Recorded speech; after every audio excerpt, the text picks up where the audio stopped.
بسم اللہ الرحمن الرحیم وَإِذْ قَالَ لُقْمَانُ لِابْنِهِ وَهُوَ يَعِظُهُ يَا بُنَيَّ لَا تُشْرِكْ بِاللَّهِ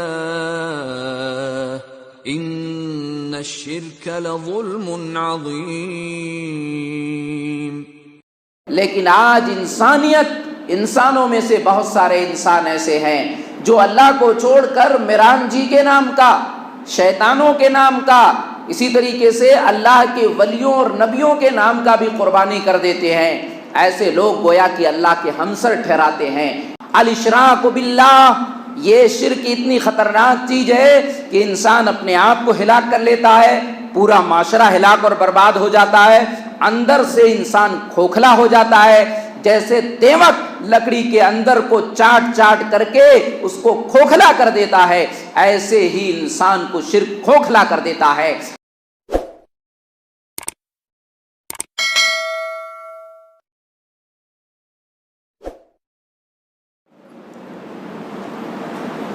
ان الحمد لله نحمده ونستعينه ونستغفره ونعوذ بالله من شرور انفسنا ومن سيئات اعمالنا ومن يهده الله فلا مضل له ومن يضلل فلا هادي له واشهد ان لا اله الا الله وحده لا شريك له واشهد ان محمدا عبده ورسوله اما بعد فإن خير الحديث كتاب الله وخير الهدي هدي محمد صلى الله عليه وسلم وشر الأمور محدثاتها وكل محدثة بدعة وكل بدعة ضلالة وكل ضلالة في النار فأعوذ بالله السميع العليم من الشيطان الرجيم بسم الله الرحمن الرحيم قاف والقرآن المجيد بل عجبوا أن جاءهم منذر منهم فقال الكافرون هذا شيء عجيب أإذا متنا وكنا ترابا ذلك رجع بعيد قد علمنا ما تنقص الأرض منهم وعندنا كتاب حفيظ بل كذبوا بالحق لما جاءهم فهم في أمر مريج أفلم ينظروا إلى السماء فوقهم كيف بنيناها وزيناها وما لها من فروج والأرض مددناها وألقينا فيها رواسي وأنبتنا فيها من كل زوج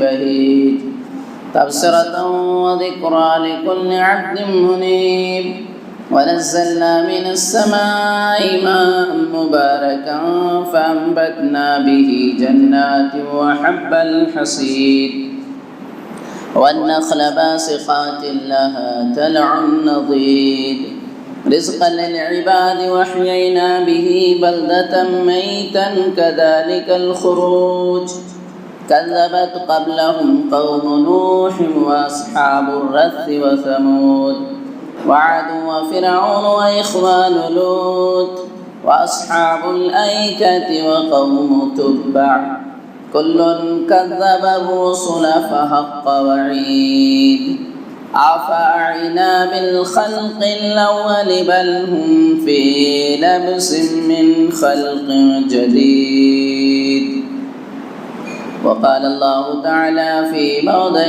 آخر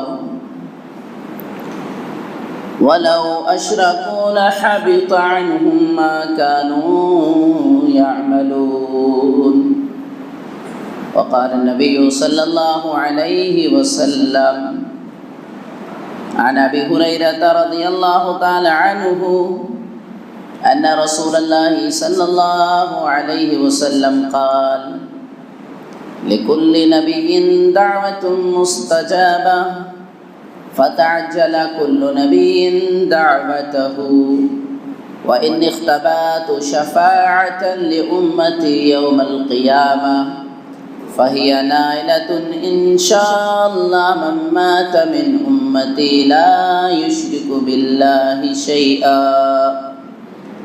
رواه البخاری۔ حاضرین جمعہ، نوجوان ساتھیوں،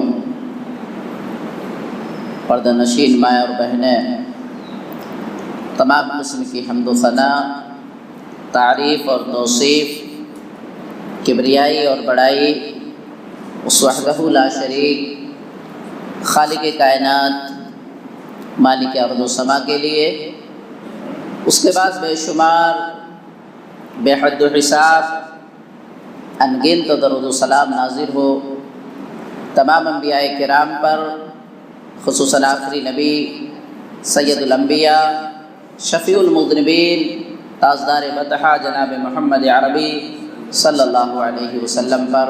اللہم صلی علی محمد وعلی آل محمد کما صلیت علی ابراہیم وعلی آل ابراہیم انک حمید مجید۔ اللہم بارک علی محمد وعلی آل محمد کما بارکت علی ابراہیم وعلی آل ابراہیم انک حمید مجید۔ پچھلے خطبہ جمعہ میں عمرے کے تعلق سے اور اس سے پہلے رجب کے مہینے کے تعلق سے یہ دو خطبے بیچ میں الگ سے آ گئے تھے۔ اس سے پہلے اپنا موضوع توحید پر چل رہا تھا۔ توحید ساری وضاحتیں الحمدللہ میں نے آپ کے سامنے کتاب و سنت کی روشنی میں کر دی ہے۔ اب توحید کے بعد شرک کی باری آتی ہے۔ شرک جب تک انسان کسی چیز کے فائدے اور نقصان دونوں نہ جانے تب تک اس کے فائدے سے، اس کی فضیلت سے پوری طریقے سے فائدہ نہیں اٹھا سکتا ہے۔ اور عربی کا مقولہ ہے الاشیاء تعرف باضدادها، چیزیں اپنے مخالف سے جانی جاتی ہیں۔ اگر آپ کسی چیز کے بارے میں جانیں گے کہ اس میں نقصان یہ ہے تو آپ فوراً اس سے اپنے آپ کو بچانے کی کوشش کریں گے، اور صرف آپ کو یہ پتا ہو کہ اس میں فائدے ہیں، یہ فائدے ہیں، یہ فائدے ہیں، اور نقصان کا نہیں پتا ہو تو آپ پوری طریقے سے اس کا فائدہ نہیں حاصل کر سکتے ہیں۔ اس لیے اہل توحید کہتے ہیں، محدثین کہتے ہیں کہ جب تک انسان کو شرک کے بارے میں پوری طریقے سے جانکاری نہ ہوگی تب تک وہ مکمل توحید کو نہیں جان سکتا ہے۔ اس لیے شرک کیا ہے، شرک کی مذمت کتاب و سنت میں کیا ہے، شرک کس کس قسم کے شرک ہم کر سکتے ہیں، اللہ کے نبی صلی اللہ علیہ وسلم نے امت محمدیہ کو کن کن شرک سے ڈرایا ہے، یہ ساری وضاحتیں آپ کے سامنے ہونا ضروری ہے۔ ایک مسلمان کو یہ ساری چیزیں جاننا ضروری ہے تاکہ اس کے توحید میں مضبوطی آ سکے۔ صحابہ رضوان اللہ اجمعین اللہ کے نبی صلی اللہ علیہ وسلم سے مسئلے مسائل پوچھا کرتے تھے۔ حضرت معاذ رضی اللہ تعالیٰ عنہ کہتے ہیں، حذیفہ بن الیمان رضی اللہ تعالیٰ عنہ کہتے ہیں کہ صحابہ اللہ کے نبی صلی اللہ علیہ وسلم سے خیر کے بارے میں سوال کرتے تھے، بھلائی کے بارے میں، اچھی چیزوں کے بارے میں سوال کرتے تھے۔ وَكُنْتُ أَسْأَلُ عَنِ الشَّرِّ، لیکن میری عادت تھی، حذیفہ رضی اللہ تعالیٰ عنہ کہتے ہیں کہ میری عادت کیا تھی کہ میں اللہ کے نبی صلی اللہ علیہ وسلم سے شر کے بارے میں پوچھا کرتا تھا، برائی کے بارے میں پوچھا کرتا تھا، مخافۃ ان یدرکنی، مجھے ڈر لگتا تھا کہیں وہ برائی مجھے نہ لاحق ہو جائے، کہیں اس برائی میں میں نہ پڑ جاؤں۔ تو گویا کہ یہ صحابہ رضوان اللہ اجمعین کا طریقہ تھا، نبی صلی اللہ علیہ وسلم سے جب مسئلے سمجھتے تھے تو فائدے اور نقصانات، خیر بھلائی اور شر برائی دونوں کو جاننے کی کوشش کرتے تھے۔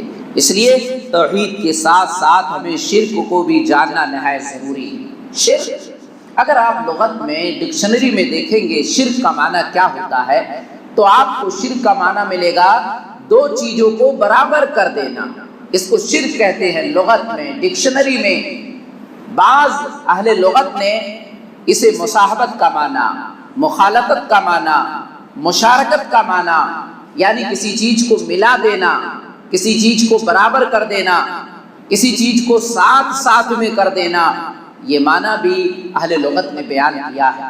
گویا لغت کے اعتبار سے شرک کہیں گے کسی چیز کو برابر کر دینا، دو چیزوں کو ایک ساتھ کر دینا، ہمسر کر دینا۔ اور شریعت کے اصطلاح میں جب کتاب و سنت میں یہ کہا جائے کہ یہ چیز شرک ہے، اس کا مطلب یہ ہوگا کہ ہم نے اللہ کے ساتھ کسی کو اس کا برابر ہمسر بنا دیا، اللہ کا شریک اور ساتھی اور پارٹنر بنا دیا۔ یہ شرک اصطلاحی طور سے کتاب و سنت کا جو شرک ہے، یہی شرک ہے کہ ہم نے اللہ کے برابر کسی نبی کو، کسی ولی کو، کسی شہید کو، کسی انسان کو، کسی پتھر کو، کسی درخت کو ہم نے اللہ کے برابر ٹھہرا دیا، گویا ہم شرک کر رہے ہیں۔ انسان توحید ربوبیت میں بھی شرک کر رہا ہے، توحید الوہیت میں بھی شرک کر رہا ہے، توحید اسماء و صفات میں بھی شرک کر رہا ہے۔ کیسے؟ توحید ربوبیت میں شرک اس طرح سے ہے کہ روزی دینے والا اللہ ہے، یہ ہمارا اور آپ کا ایمان اور عقیدہ ہے کہ روزی اللہ دیتا ہے۔ یہ الگ بات ہے کہ اللہ اسباب بناتا ہے، الگ الگ سبب کے ذریعے سے روزی ہم تک پہنچتی ہے، لیکن اگر یہی عقیدہ ہم کسی شخص کے تعلق سے، کسی انسان کے تعلق سے ہم رکھیں کہ جیسے روزی اللہ دیتا ہے، اس کے اندر بھی یہ طاقت اور صلاحیت ہے، یہ روزی دے سکتا ہے، گویا اللہ کے ساتھ ہم نے اس کو شریک کر لیا، اللہ کے برابر کر لیا۔ آج لوگ اللہ کو چھوڑ کر روزی کسی اور سے بھی مانگ رہے ہیں، یہ شرک ہے جو توحید ربوبیت میں ہو رہا ہے۔ توحید الوہیت میں بھی شرک ہے۔ کیسے شرک ہے؟ قربانی اللہ کے لیے، جانور اللہ کے لیے، جب بھی کوئی نظر و نیاز کرے اللہ کی رضا کے لیے کرے، یہ عبادت کی ایک قسم ہے۔ لیکن آج انسانوں میں سے بہت سارے انسان ایسے ہیں جو اللہ کو چھوڑ کر میران جی کے نام کا، شیطانوں کے نام کا، اسی طریقے سے اللہ کے ولیوں اور نبیوں کے نام کا بھی قربانی کر دیتے ہیں۔ ایسے لوگ گویا کہ اللہ کے ہمسر ٹھہراتے ہیں، یہ توحید الوہیت میں شرک ہے۔ اسی طریقے سے توحید اسماء و صفات میں بھی شرک کرتے ہیں لوگ۔ کیسے؟ اللہ رب العالمین کے نام ہے خوبصورت، جیسے اللہ عالم الغیب ہے، ماضی میں کیا ہوا، مستقبل میں کیا ہوگا، یہ چھپی ہوئی جو باتیں ہیں اس کا علم اللہ کے علاوہ کسی کو نہیں ہے۔ لیکن اگر ہم یہ ایمان اور عقیدہ رکھیں کہ نہیں فلاں بھی ایسا جانتا ہے، فلاں کے اندر بھی یہ صفت ہے، تو گویا کہ ہم نے اسماء و صفات کے اندر شرک کر دیا ہے۔ تو گویا کہ شرک یہ شکلیں ہمارے معاشرے میں اگر ہوں گی تو گویا ہم شرک کر رہے ہیں۔ اگر یہ شرک موجود ہے تو کتاب و سنت میں اس کی مذمت دیکھیے، اس کی برائی دیکھیے۔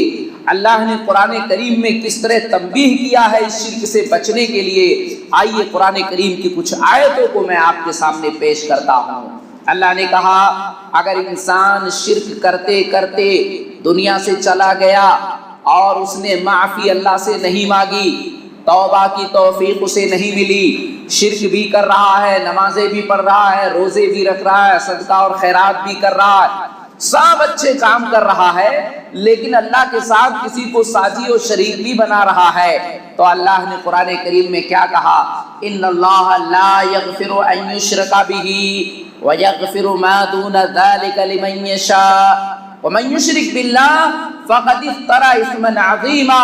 سورہ نساء آیت نمبر 48 میں اللہ نے اس بات کا اعلان کیا۔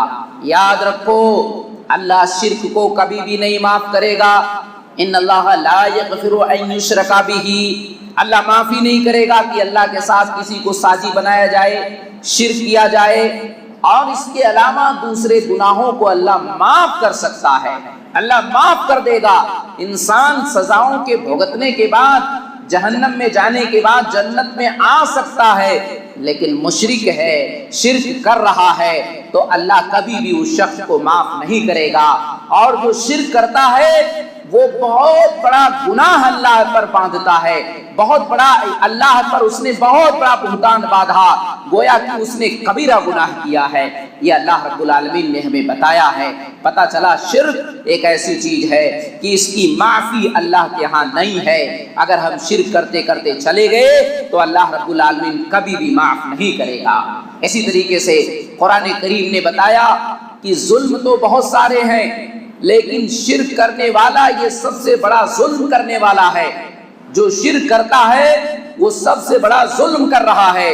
سورہ لقمان آیت نمبر 13 آپ دیکھیے، لقمان نے اپنے بیٹے کو نصیحت کرتے ہوئے کہا، یا بنی لا تشرک باللہ ان الشرک لظلم عظیم، اے میرے پیارے بیٹے یاد رکھو اللہ کے ساتھ کبھی کسی کو پارٹنر اور ساجی نہیں بنانا، اللہ کے ساتھ شرک نہیں کرنا، کیونکہ ان الشرک لظلم عظیم، کیونکہ شرک یہ سب سے بڑا ظلم ہے۔ قرآن کریم سورہ انعام کی آیت نمبر 82 جب نازل ہوئی، الذین آمنوا ولم یلبسوا ایمانہم بظلم اولئک لہم الامن وہم مہتدون، جو لوگ ایمان لے آئے اور اپنے ایمان کے ساتھ ظلم کو نہیں ملایا، ایمان لے آئے اور ظلم نہیں کیا، ایسے لوگوں کے لیے امن ہے، پیس ہے، سکون ہے، اور یہی لوگ ہدایت یافتہ ہیں۔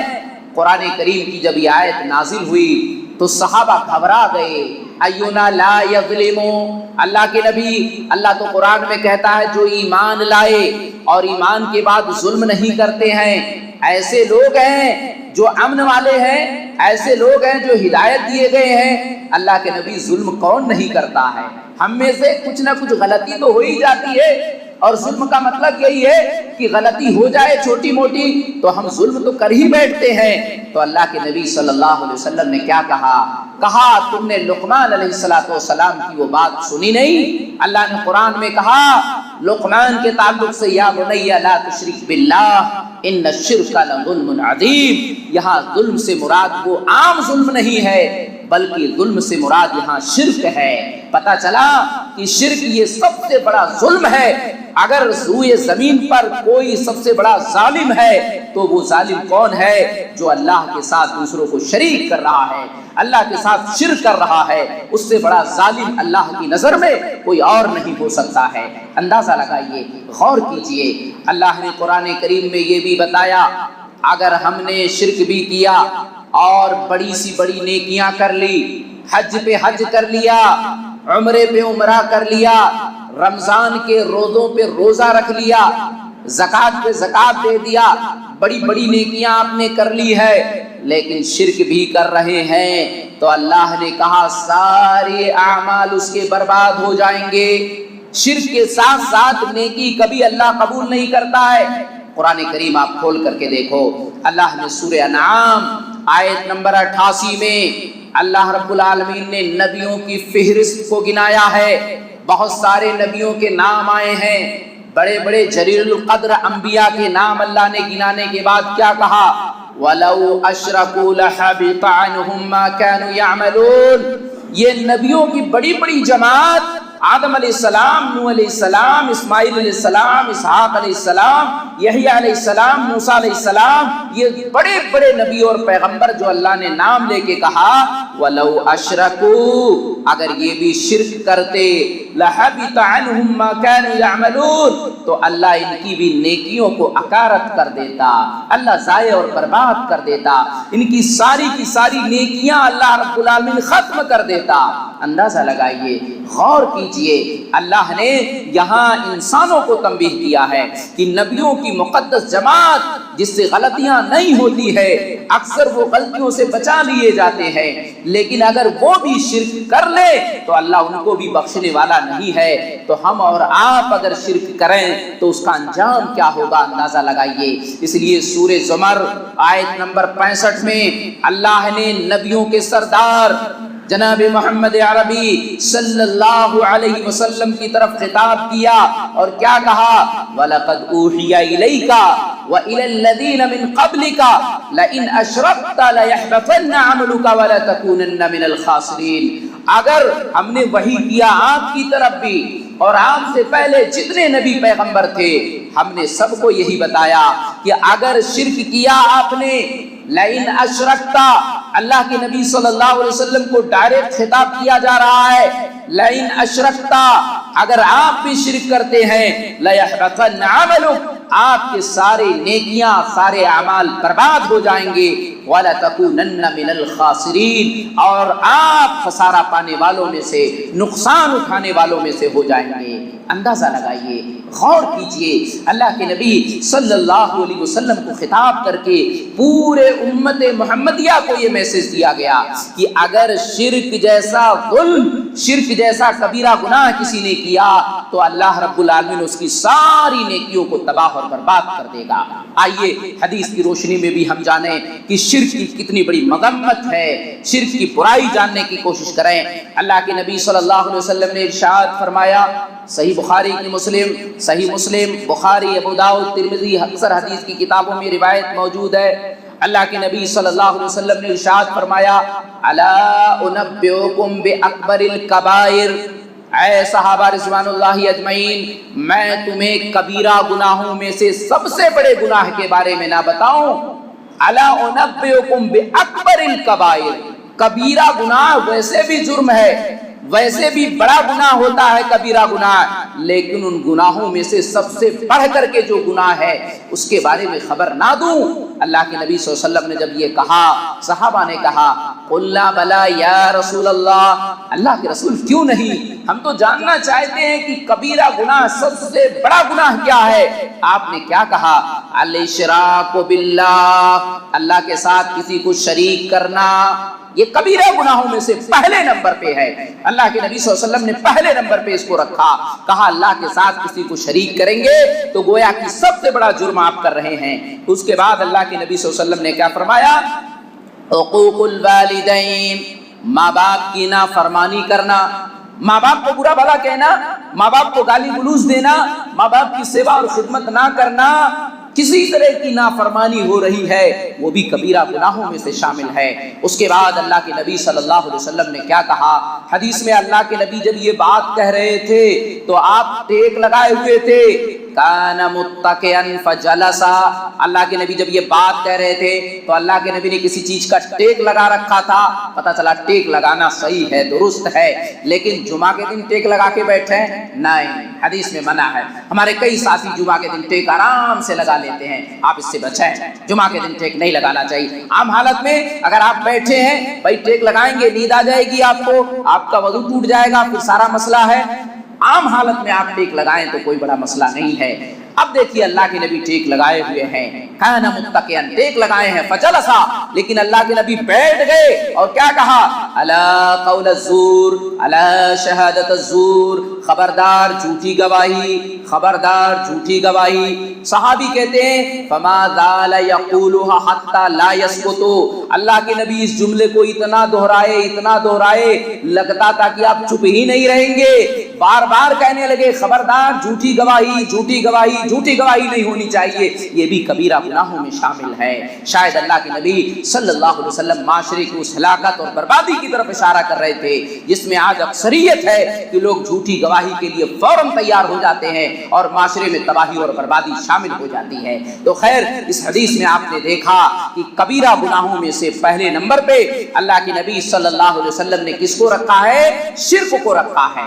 اسی طریقے سے صحیح مسلم کتاب الایمان کی ایک روایت اور دیکھیں، ابو ہریرہ رضی اللہ تعالیٰ عنہ حدیث کے راوی ہیں، کہتے ہیں اللہ کے نبی نے ارشاد فرمایا، اجتنبوا السبع الموبقات، لوگوں 7 ہلاک کر دینے والی چیزیں، ان سے اپنے آپ کو بچاؤ۔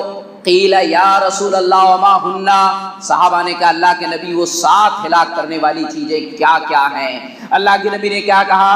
الاشراک باللہ والسحر وقتل النفس التي حرم الله الا بالحق واكل الربا واكل مال اليتيم والتولي يوم الزحف وقذف المحصنات المؤمنات الغافلات۔ اللہ کے نبی صلی اللہ علیہ وسلم نے کہا وہ 7 ہلاک کرنے والی چیزوں میں سے پہلے نمبر پہ کیا ہے؟ اللہ کے ساتھ کسی کو شریک کرنا۔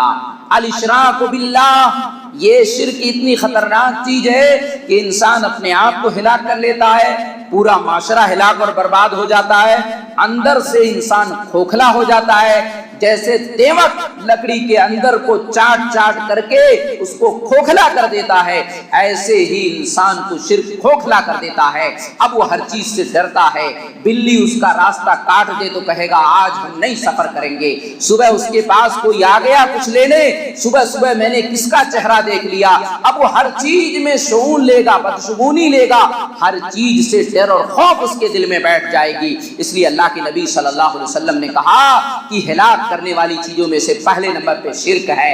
اس کے بعد اللہ کے نبی صلی اللہ علیہ وسلم نے جادو کو بھی بتایا، اس کے بعد کہا ناحق کسی کو قتل کرنا، ناحق بغیر کسی غلطی اور خطا کے یوں ہی کسی کو مار ڈالنا، یہ بھی انسان کو ہلاک کرنے والی، برباد کرنے والی چیز ہے۔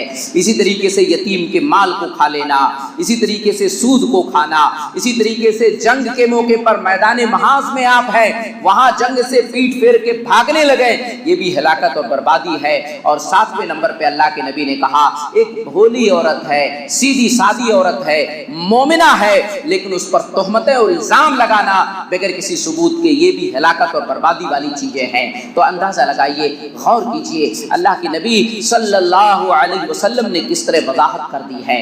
اتنا بڑا بد نصیب ہے یہ شرک کرنے والا کہ دنیا اس کی تباہ ہو گئی، کل قیامت کے دن کتنے ایسے گنہگار ہوں گے جو نبی صلی اللہ علیہ وسلم کی شفاعت کی بنیاد پر جنت میں ڈالے جائیں گے، نبی صلی اللہ علیہ وسلم کو شفاعت کا حق دیا جائے گا، لیکن یہ بد نصیب جو شرک کر رہا ہے نبی صلی اللہ علیہ وسلم کی شفاعت بھی اس کو نہیں مل سکتی ہے۔ صحیح بخاری اور مسلم کی روایت ہے، اللہ کے نبی صلی اللہ علیہ وسلم نے کہا لِكُلِّ نَبِيٍّ دَعْوَةٌ مُسْتَجَابَةٌ، ہر نبی کے لیے ایک دعا اللہ ایسا کرتا ہے کہ وہ قبول کرتا ہے، دعوت مستجابہ، اللہ اس دعا کو قبول کرتا ہے ہر نبی کے لیے۔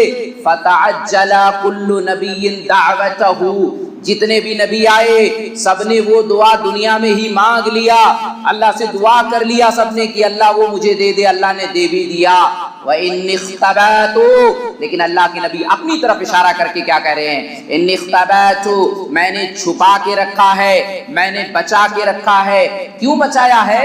شفاعةً لِأُمَّتِي، میں اپنے امتیوں کے لیے شفاعت کروں گا۔ اللہ اکبر، کتنا خوش نصیب وہ امتی ہوگا، کتنا خوش نصیب وہ ہوگا۔ لیکن بد نصیبی دیکھیے، شفاعةً لِأُمَّتِي فَهِيَ نَائِلَةٌ انشاءاللہ، انشاءاللہ یہ شفاعت اسے ملے گی، وہ پائے گا۔ من مات لا یشرک باللہ شیئا، جس کا انتقال اس حال میں ہوا، جس کی موت اس حالت میں ہوئی کہ وہ اللہ کے ساتھ کسی کو شریک نہیں کرتا تھا، شرک نہیں کرتا تھا۔ پتہ چلا اگر ہم شرک کرتے ہیں تو اللہ کے نبی صلی اللہ علیہ وسلم کی شفاعت سے بھی محروم ہو جائیں گے، یعنی کوئی بھی ٹھکانہ ہمارے لیے نہیں بچے گا، کسی بھی طریقے سے کوئی بھی راستہ نہیں بچے گا کہ ہم اپنے آپ کو جہنم سے بچا لیں، سارے راستے آپ کے لیے بند کر دیے جائیں گے۔ اس لیے اللہ رب العالمین نے کہا کہ شرک کرنے والوں سے میں سخت ناراض رہتا ہوں۔ اور نبی صلی اللہ علیہ وسلم نے ارشاد فرمایا، صحیح مسلم کی ایک روایت اور دیکھ لیں، اللہ کے نبی صلی اللہ علیہ وسلم نے ارشاد فرمایا ان اللہ یرضى لکم ثلاث ویکرہ لکم ثلاث، اللہ رب العالمین 3 باتوں سے راضی ہوتا ہے اپنے بندے سے۔ 3 باتیں ایسی ہیں اگر بندہ کرتا ہے اللہ بہت خوش ہوتا ہے اس بندے سے۔ وَيَكْرَهُ لَكُمْ ثَلَاث، اور 3 باتیں ایسی ہیں جب انسان اسے کرتا ہے تو اللہ اسے ناپسند کرتا ہے، اللہ کبھی بھی راضی نہیں ہوتا ہے اس بات سے۔ اب وہ 3 باتیں جو اللہ پسند کرتا ہے وہ کیا ہے؟ وَاعْبُدُوا اللَّهَ وَلَا تُشْرِكُوا بِهِ شَيْئًا وَاعْتَصِمُوا بِحَبْلِ اللَّهِ جَمِيعًا وَلَا تَفَرَّقُوا۔ پہلی بات، اللہ ہم سے راضی ہوگا اور ہم چاہتے ہیں کہ اللہ ہم سے خوش ہو تو کرنا پڑے گا ہمیں اللہ ہی کی عبادت کریں، کسی اور کی عبادت نہیں۔ توحید کو اپنا لے، آپ توحید کو پکڑ لیں مضبوطی کے ساتھ۔ وَلَا تُشْرِكُوا بِهِ شَيْئًا، اور دوسری بات اللہ کے ساتھ کبھی کسی کو شریک نہ کریں، اپنے آپ کو شرک سے بچا لیں، شرک کو پہچان لیں، شرک کو جان لیں، اپنی زندگیوں سے شرک کو دور کر دیں۔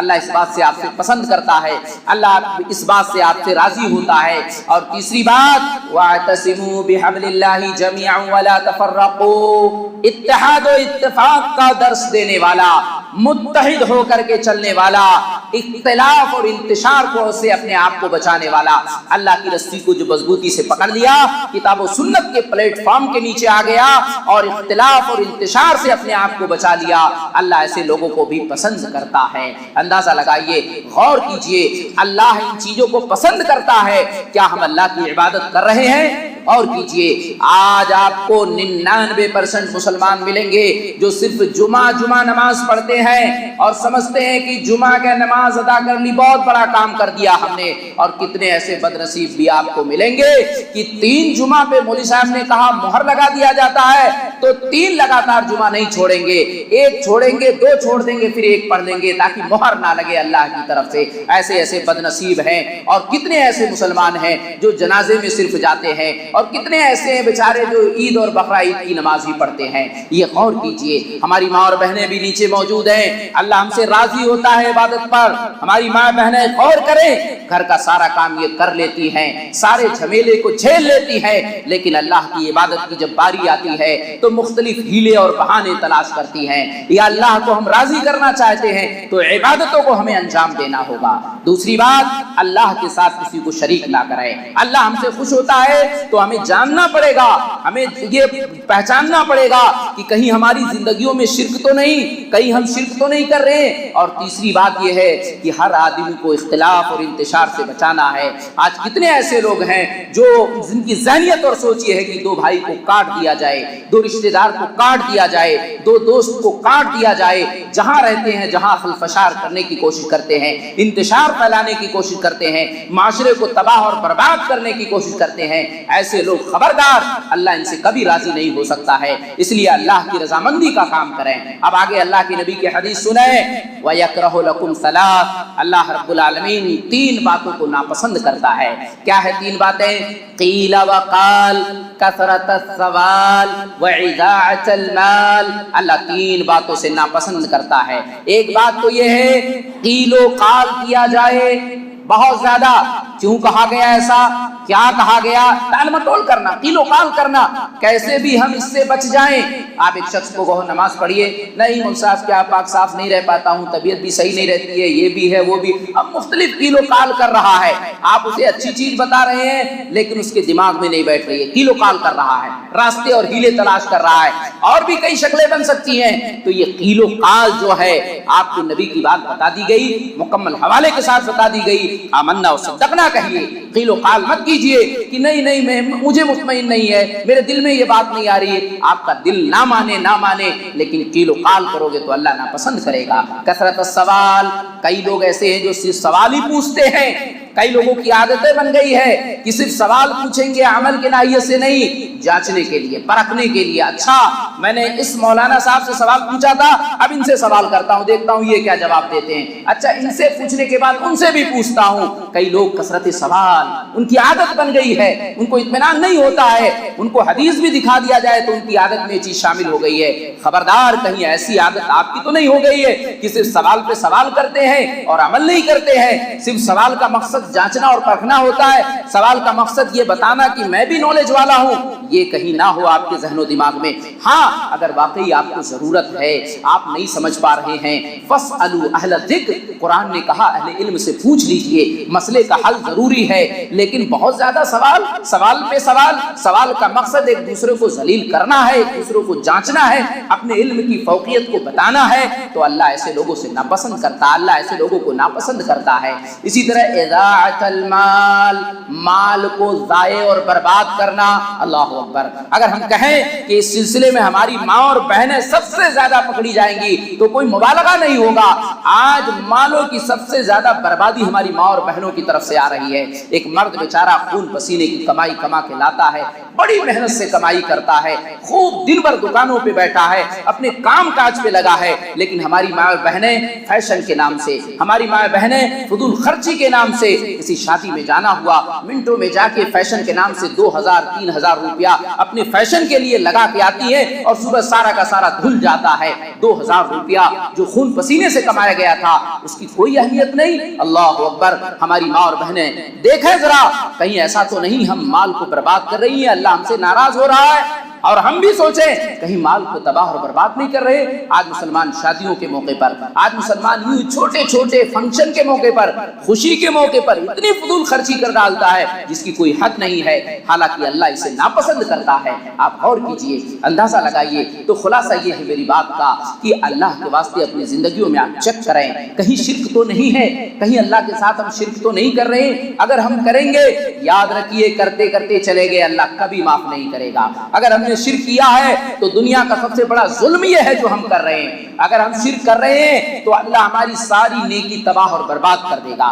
نبی نے صلی اللہ علیہ وسلم نے فرمایا کبیرہ گناہوں میں سے سب سے بڑا گناہ یہی ہے. اللہ کے نبی صلی اللہ علیہ وسلم نے فرمایا انسان کو شرک بالکل ہلاک اور برباد کر دیتی ہے. اللہ کے نبی صلی اللہ علیہ وسلم نے کہا کہ اگر انسان شرک کرتے ہوئے چلا گیا تو میں اس کے لیے شفاعت بھی نہیں کروں گا. اور اللہ ناپسند کرتا ہے اس بات کو.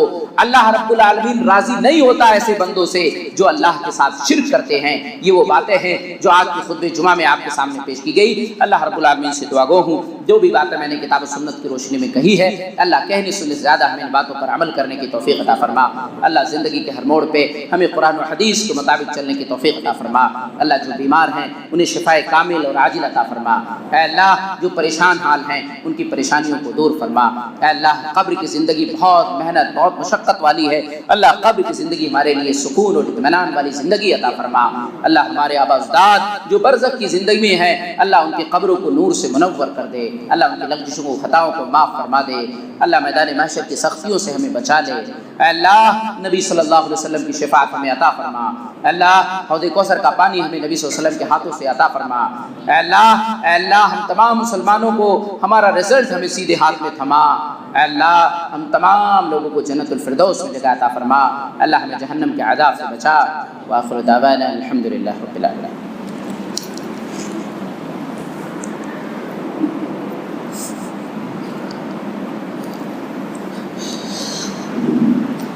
إن الحمد لله نحمده ونستعينه ونستغفره ونعوذ بالله من شرور أنفسنا ومن سيئات أعمالنا ومن يهده الله فلا مضل له ومن يضلل فلا هادي له وأشهد أن لا إله إلا الله وحده لا شريك له وأشهد أن محمدا عبده ورسوله. أما بعد فإن خير الحديث كتاب الله وخير الهدي هدي محمد صلى الله عليه وسلم وشر الأمور محدثاتها وكل محدثة بدعة وكل بدعة ضلالة وكل ضلالة في النار. فأعوذ بالله السميع العليم من الشيطان الرجيم. يا أيها الذين آمنوا صلوا عليه وسلموا تسليما. اللهم صل على محمد وعلى آل محمد كما صليت على إبراهيم وعلى آل إبراهيم إنك حميد مجيد. اللهم بارك على محمد وعلى آل محمد كما باركت على إبراهيم وعلى آل إبراهيم إنك حميد مجيد. عباد الله رحمكم الله إن الله يأمر بالعدل والإحسان وإيتاء ذي القربى وينهى عن الفحشاء والمنكر والبغي يعظكم لعلكم تذكرون. اذكروا الله يذكركم وادعوه يستجب لكم ولذكر الله تعالى أعلى وأولى وأعظم وأتم وأكبر. قوموا لله.